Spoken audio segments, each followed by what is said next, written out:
I just left church and I'm gonna share the message. I haven't done this in a while on here, but I actually asked God to have a portion of the sermon or something speak to me today.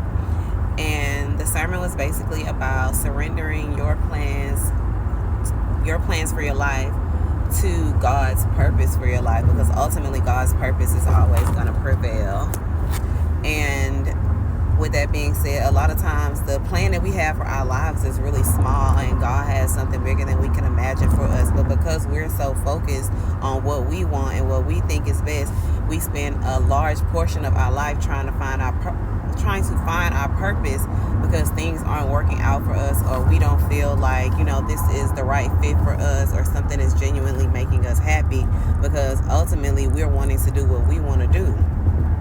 And sometimes you can get what you think you want, like you'll have fame and fortune and other things, and it's actually not God's plan for your life. So you're actually not fulfilling God's purpose for your life. And at the same time, you could potentially be, damning your soul because you're not living according to God's will.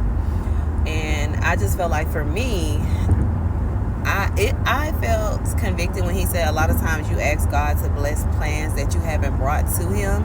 And I do feel like sometimes, don't get me wrong, I pray and I speak to God, but sometimes I feel like I don't necessarily wait for God to say this is what you want to do, and I'll just have my heart set on something, and I'll be like, oh, God, can you please make this happen, or can you help with this? And God is like, girl, I didn't tell you to do that, and I didn't say that was gonna happen, and I'm not blessing it. And then I end up frustrated when really I'm my own cause of frustration.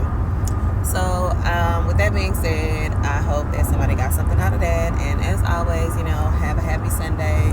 Let me get over here because people in Houston drive so crazy.